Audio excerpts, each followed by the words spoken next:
예수님은 다윗의 후손으로 이 땅에 오셨습니다. 마태복음 메시아 예수 그리스도의 족보를 살펴보면 남자든 여자든 약점 가진 사람들이 많이 나옵니다. 아니, 약점 없는 사람이 없습니다. 사무엘상 오늘 본문을 통하여 예수님의 조상 다윗은 그럼 어떤 사람인가 한번 살펴보려고 합니다. 1절 무대가 베들레헴입니다. 저 중동 이스라엘은 조그만 나라 깡천 중의 깡촌 베들레헴이 무대로 등장합니다. 오늘 본문 사무엘상 16장 1절로 12절은 다윗이 왕으로 선택되어 기름 부음을 받는 첫 임직 예식입니다. 근데 본문 12절 안에 다윗이란 이름이 한 번도 등장하지 않습니다. 13절 다윗에게 성령이 임하기 전까지 다윗은 그냥 아무개였습니다. 본문 12절 안에 다윗이 7번 이상 등장하는데 막상 이름은 안 나오고 막내가 남았는데 그를 그렇게 되어져 있습니다. 그냥 아무개입니다. 아무개가 다윗의 이름으로 나타납니다. 다윗은 주목받지 못한 아들 막내 아무개였던 것이죠. 그런데 하나님께서 그를 선택하십니다. 우리 주 예수 그리스도 메시아가 그 가문에서 태어나게 하시는 것입니다. 이게 하나님의 은혜라는 겁니다. 이게 복음이라고 하는 것이죠. 어떤 드라마에 주인공의 출생 비밀이 숨겨져 있다면 드라마는 훨씬 더 재미가 더해져 갑니다. 출생의 비밀은 묘한 긴장감을 불러일으키지요. 사실 다윗은 출생의 비밀이 성경 속에 숨겨진 인물입니다. 다윗이 홍길동처럼 형을 형이라 부르지 못하고 아버지를 아버지라 부르지 못하는 서자였다는 겁니다. 우선 우리가 익히 잘 아는 얘기부터 한번 해 보십시다. 오늘 본문에 보면 사무엘 선지자는 이새의 아들 중에 사울 왕을 대신할 이스라엘의 왕이 있다는 하나님의 말씀을 듣고 이새의 집에 갑니다. 거기 모인 아들들 가운데에 다윗의 얼굴이 보이지 않습니다. 근데 하나님께서는 그 7명의 아들은 아니라 말씀하시는 것입니다. 사무엘이 내 아들 7이 전부냐 다그칩니다. 그때 아버지 이새가 막내가 남았는데 걔는 양치기입니다 라고 대답을 합니다. 아들에게보다 양치기라고 대답을 합니다. 우리가 너무나도 잘 아는 본문 다음 장 다윗과 골리앗의 싸움 장면으로 가 보십시다. 오늘 본문 16장에서 다윗은 기름 부음을 받고 하나님의 영에 그에게 임합니다. 이스라엘 왕으로 기름 부음을 받습니다. 그런데 17장 17절에서 아버지 이새는 다윗을 전쟁터에 나간 형들에게 심부름이나 하는 존재로 씁니다. 동사를 잘 살펴보면 한두 번 심부름하는 것이 아니라 어려운 일을 늘상 맡아서 했다라는 동사를 쓰고 있습니다. 그리고 아버지의 신뢰를 얼마나 받지 못했던지 18절 증표를 가져오라고도 말씀하십니다. 전쟁터에 나타난 막내를 보고 큰형 엘리압이 어떻게 대합니까? 17장 28절에 보면 다윗에게 너를 바라여 이르되 네가 어찌하여 이리로 내려왔느냐? 들에 있는 양들은 누구에게 맡겼느냐? 나는 내 교만과 내 마음의 완악함을 아노니 네가 전쟁을 구경하러 왔도다. 동서고금을 막론하고 막내는 집안의 귀염둥이지요. 근데 이것이 큰형 막내에게 하는 말입니다. 아버지의 태도, 형의 태도를 보면 뭔가 이상한 분위기를 우리는 느끼게 되는 것입니다. 아버지에게 아들로 취급받지 못한 자식이 다윗이었습니다. 형들에게 구박덩어리 천덕꾸러기로 취급받던 자식이 다윗이었습니다. 집안에서도 구전일이나 도맡아 하던 자식이 다윗이었습니다. 어느 집안에 막내가 이런 일을 도맡아 하더란 말입니까? 그래서 아버지도 형들도 심지어 자기 자신도 다윗은 왕제로 생각되지 않았습니다. 이세 아들들 집합 그랬을 때에 7 아들만 모이고 다윗은 나타나지 못합니다. 전쟁터에 보내며 아버지는 얘야 몸 조심해라, 길 조심해, 그럴 법도 한데 그런 말이 전혀 성경에 나타나지 않습니다. 딴 길로 새지 말고 정표 잘 가져와, 이게 아버지의 말입니다. 엘리압 큰형은 얘야 여기 오면 큰일 나, 아버지 걱정한다, 어서 집으로 빨리 돌아가, 이게 큰형의 말이어야 옳은 것 아닙니까? 이런 배려가 전혀 성경에 나타나지 않습니다. 막말을 퍼부어댑니다. 양치가 양은 어찌하고 금방지게 전쟁터에 나타나, 이 말입니다. 정상적인 아들, 정상적인 아우로 취급받지 못하고 있다는 것입니다. 신한 노래는 언제나 자기 삶의 반영이지요, 자기 경험의 반영이지요. 다윗의 시편을 연구해 보면 서러움과 울분으로 가득 차 있습니다. 누구에게 의논할 사람 한 사람이 없었습니다. 그래서 하나님께만 토한다고, 하나님께만 말씀드린다고. 이게 다윗의 시편입니다. 시편 27편 10절에 보면 내 부모는 나를 버렸으나 여호와는 나를 영접하시리다 라고 말합니다. 여기 버렸다는 얘기는 현재 완료형으로서 항상 버려진 존재로 살았다, 그 얘기입니다. 시편 69편 8절에 보면 내가 나의 형제에게는 객이 되고 나의 어머니의 자녀에게는 낯선 사람이 되었나이다. 여기도 저기도 끼지 못하는 자식으로 살았다, 그 얘기지요. 시편 51편 5절입니다. 우리가 익히 잘 아는 내용입니다. 내가 죄악 중에서 출생하였으며 어머니가 죄 중에서 나를 잉태하였나이다. 출생의 어떤 비극적인 사실을 숨기지 않고 드러냅니다. 다윗이 왕이 됩니다. 자, 그렇다면 젊은 시절 전쟁터에서 무공을 갈고 닦은 형님들이 국방장관, 참모총장, 사령관을 맡음직하지도 않습니까? 그 많은 형들의 이름이 다윗이 왕으로 등극한 이후에 단 한 번도, 단 한 사람도 등장하지 않습니다. 모두 숙청이라도 당한 듯 역사 무대에서, 성경에서 이름조차 나타나지 않습니다. 그 대신 홍길동에게 민초들이 모였던 것처럼 버림받은 사람들, 서자들, 거리에 불량배들이 몰려와 다윗의 전위대가 됩니다. 누나의 아들들이, 조카들이 장군이 되고 요직을 맡아 다윗 왕국을 이끌어 갑니다. 뭔가 역사가 이상하지 않습니까? 성경과 함께 히브리 전성을 종합하여 결론부터 말씀드리면 7명의 형들은 이복 형들이었던 겁니다. 그들은 배다른 형제 다윗을 형제로 받아들이지를 않았습니다. 이 석연찮은 다윗 집안의 스캔들을 한번 추적해 보려고 하는 겁니다. 다윗이 하나님의 사랑받는 훌륭한 신앙적 위인이기 때문에 환경이 좋았을 것이라고 생각합니다. 어릴 때부터 사랑받으며 자랐을 것이라고 우리는 상상을 합니다. 그래서 마치 제가 스마트하게 생겼기 때문에 스마트폰을 잘 다룰 것이라고 생각하는 착각과 같은 겁니다. 다윗은 불행한 어린 시절, 불행한 환경 속에서 파란만장한 인생을 살아갑니다. 사람 대접받지 못하고 어린 시절을 보내게 되는 겁니다. 자, 역대상 2장 16절 다윗의 두 누나가 나옵니다. 스루야와 아비가일입니다. 그리고 다윗 왕조 실세들, 다윗 조카들이 이제 등장하기 시작하죠. 아비새, 요압, 아사헬 등등입니다. 17절에서는 아마샤가 등장하기도 합니다.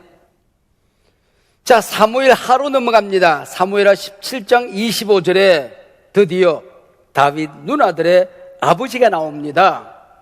나하스의 딸 아비갈과 스루야라고 되어 있습니다. 두 누나의 아버지는 이세가 아니라 나하스입니다. 자, 성경에 이들 어머니의 이름이 어디에 나올까요? 전혀 나오지는 않습니다. 다만 성경 밖 유대 전성에서는 이 어머니 이름이 니체벳이었다고 전해지고 있습니다.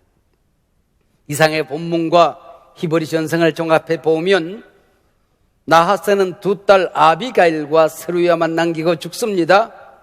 그 어머니가 가문의 대를 이어줄 기업물을 짜 가까운 친족 이새와 결혼을 하게 되는 것입니다. 그리고 낳은 아들이 다윗입니다.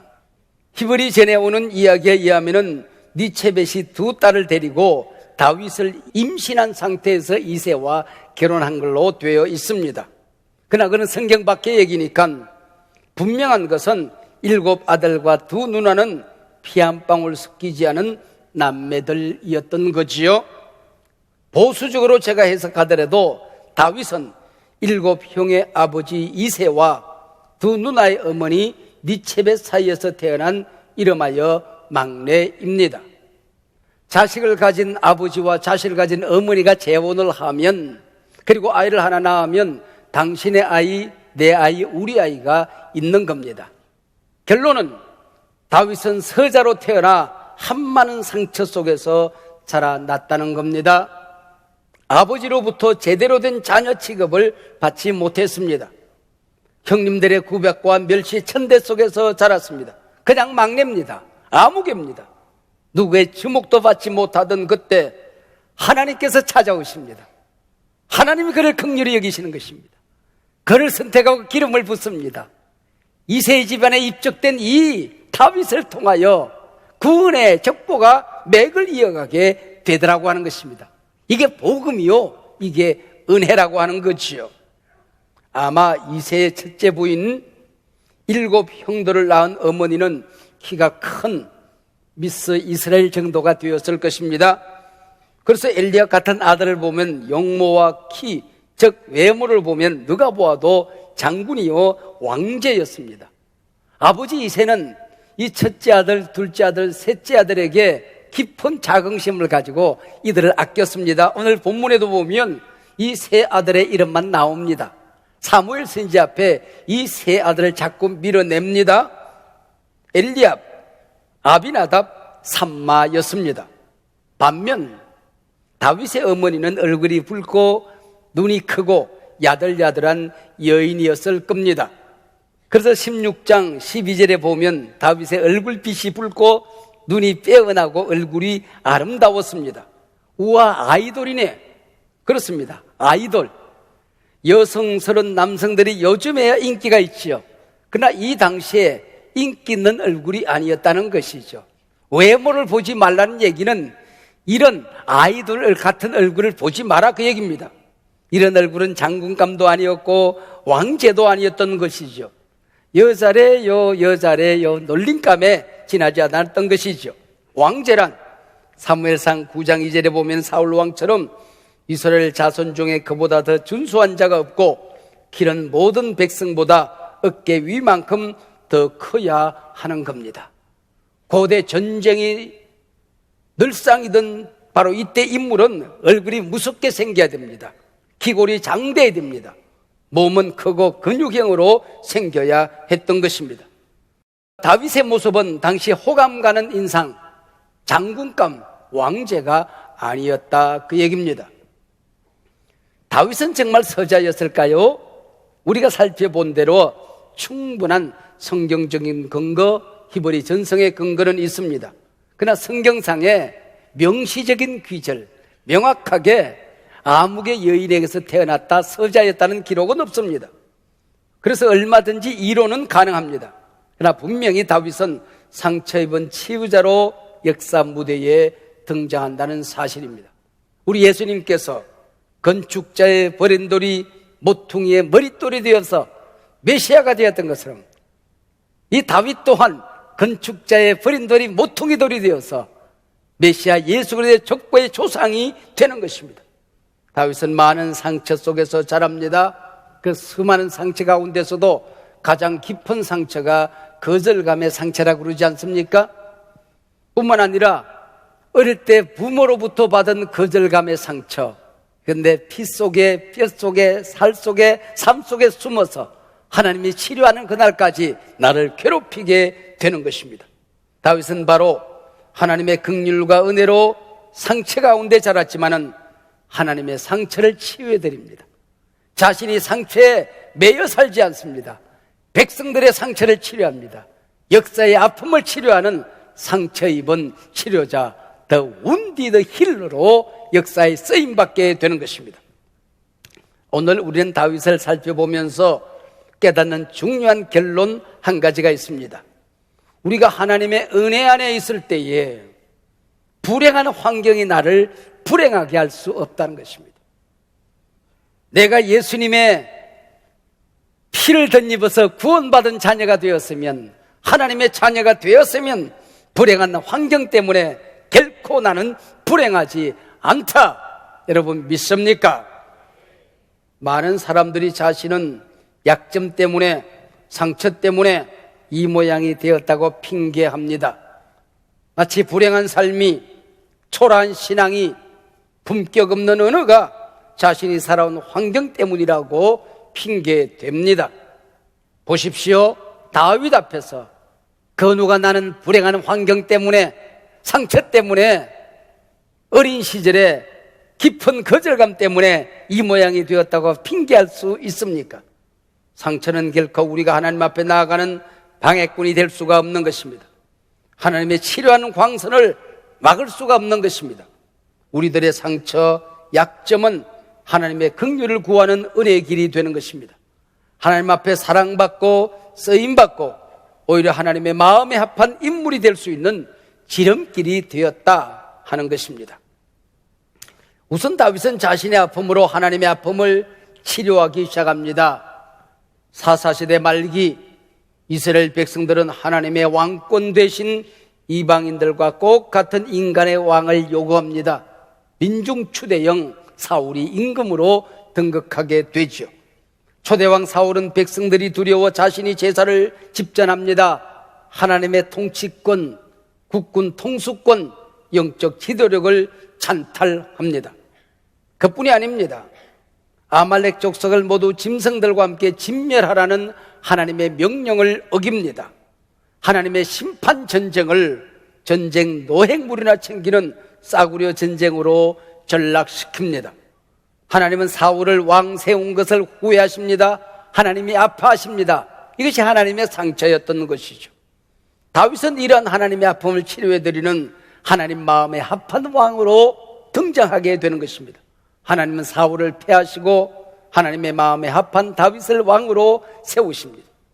다윗은 자신의 상처, 자신이 가지고 있는 약점, 어린 시절의 불행한 환경에 파묻혀 살지 않았다고 하는 것입니다. 환경에 갇혀 울지 않았다고 하는 것입니다. 하나님의 아픔을 달래드리는 상처 입은 치유자의 삶, 그 시대 역사를 치료하는 사람으로 일어나게 되는 것입니다.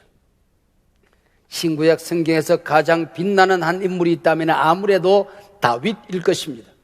사사시대 끝자락 질이 멸렬했던 변두리 부족을 강성한 나라 통일 왕국으로 일으켜 세웁니다. 땅에 가득한 갈등과 사회 양극화를 치유합니다. 공의와 정의에 목마른 상처 입은 백성들을 어루만집니다. 성경의 다윗은 한 개인의 이름 거유명사가 아니라 정의의 상징, 평화의 상징, 하나님이 붙들어 선 사람의 상징, 일반 명사로 바뀌어져 가게 되는 것입니다. 신구약 성경에 자그마치 900번 예수님보다도 더 많은 횟수로 등장을 합니다. 다윗은 실수와 약점, 불행을 하나님의 긍휼로 이겨낸 이신칭의, justification, 믿음으로 의롭다함을 받는 이름으로 등장하게 되는 것입니다. 약점에 매이지 않은 이름, 불행한 어린 시절을 영광의 시대로 만들어낸 이름이 다윗입니다. 그는 오늘 우리에게 말합니다. 행여나 어린 시절 불행했던 기억 속에 살아가는 사람들, 지금도 아픈 환경 속에서 살아가는 사람들, 몸도 마음도 영혼도 모든 환경이 아픈 사람들에게 말합니다. 불행한 환경이 결코 우리를 불행하게 만들 수 없다. 할렐루야. 지난 가을 3주간의 감사 특밤 20여 명 강사 한 분 한 분 제겐 감동 아닌 시간 충격 아닌 말씀들이 없었습니다. 그 중에서도 가장 큰 충격적인 감동이 바로 소진영 젊은 찬양사의 간정이었습니다. 우리가 가슴 제맥에 불렀던 그 많은 노래들이 이 젊은 찬양 사역자의 영혼으로부터 나왔다는데 먼저 충격을 받았습니다. 그 노래는 그냥 오선지에 만들어진 노래가 아니었습니다. 공중에서 뚝 떨어진 노래가 아니었습니다. 제 수첩에는 그날의 감동을 이렇게 적고 있습니다. 너의 눈물이 녹아 잉크가 되었구나. 너의 고통이 연걸어 붓이 되었구나. 너의 굵은 눈물방울이 퍼져 오선지가 되었구나. 너의 믿음이 무르익어 은혜의 노래, 희망의 노래가 되었구나. 그날 제 소감을 수첩에 저는 이렇게 적어 놓았습니다. 25살 꽃 같은 나의 몸이 피곤하여 병원에 갔더니 만성 골수암이랍니다. 항암제를 먹으며 고통과 싸우고 있는데 사랑하는 사람이 나타났습니다. 이 사랑하는 사람에게 애기 하나를 안겨드렸다고 생각하고 항암제 투약을 중단합니다. 오늘 살고 내일도 또 숨을 쉴 수 있을는지, 어린아이 하나를 가져서 또 숨쉬는 아이를 만들어낼 수 있을 것인지, 호흡마저도 다 주의 것이니, 이 호흡이 어떤 호흡입니까? 오늘 쉬고 내일 끝장날 수 있는 호흡입니다. 그게 주님의 것이랍니다. 작은 고난에 지쳐도 작은 고난이 뭡니까? 암덩어리입니다. 항암제를 끊고 매일같이 싸우는 전쟁이었습니다. 은혜 아니면 살아갈 수가 없네. 붙들고 매달릴 것은 하나님의 은혜밖에 없었던 것이죠. 주 나의 모습 보내 상한 나의 마음 보시네. 하나님이 봐주지 않는다면, 하나님이 나를 기억하지 않는다면, 하나님이 안아주지 않는다면 한순간도 앉아있을 수도 일어설 수도 없는 자신의 고백의 노래 아니었습니까? 드디어 아이가 태어납니다. 얼마나 기쁠을까요? 앞불사 아이가 청력을 잃어 벙어리가 될 수도 있답니다. 얼마나 놀랐을까요? 눈물로 하루하루 버텨내는데 소명이 날아듭니다. 마커스 찬양 인도를 하라는 소식이었습니다. 마지막 남은 힘을 용기를 내서 찬양 무대에 섭니다. 그리고 이 아이 살려달라고 매일 밤 부르짖습니다. 그리고 그는 이런 노래를 부릅니다. 고단한 인생길 힘겨운 오늘도 예수 내 맘 아시네. 하루를 살아도 기쁨으로 가리라. 고통, 눈물, 지친 하루하루 이 또한 지나가리라. 이 또한 지나가리라. 예수, 오직 예수뿐이네. 살아가는 이 모든 순간이 주 은혜임을 나는 믿네. 펑펑 울어야 하는데 웃으며 내면의 기쁨을 토하며 하나님의 은혜를 간정합니다. 여러분 기억하십시오. 세상의 그 아픔, 어떤 아픔도, 그 모진 환경도, 여러분이 당하고 있는 어떤 시련도, 어떤 무거운 짐도 하나님의 은혜로 이겨냅니다.